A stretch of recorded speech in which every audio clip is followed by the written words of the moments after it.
Morning वॉकला गेलेल्या दोन शेतकऱ्यांना नागरिकांना पाठीमागून भरधाव वेगाने आलेल्या कारने जोरदार धडक दिल्याने त्यांचा मृत्यू झाला। ही घटना बुधवारी पहाटे कुसळम लातूर रस्त्यावर घडली। या अपघातामुळे कुसळम गावावर शोककळा पसरली आहे। राजेंद्र एकनाथ शिंदे वय 59 आणि सोपान रामलिंग गादेकर वय 70 दोघे राहणार कुसळम तालुका बार्शी अशी मृतांची नावे आहेत। पोलिसांनी दिलेल्या माहितीनुसार राजेंद्र आणि सोपान हे नेहमीप्रमाणे सकाळी फिरण्यासाठी घराबाहेर पडले होते।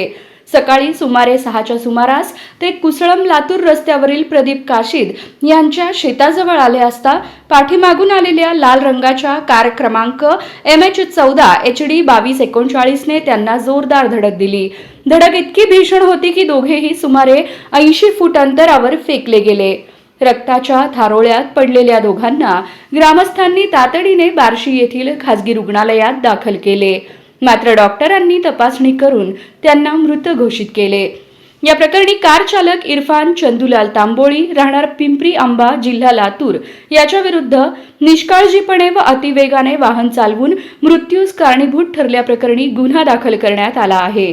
पुढील तपास पोलीस उपनिरीक्षक चंद्रकांत घोळवे करीत आहेत।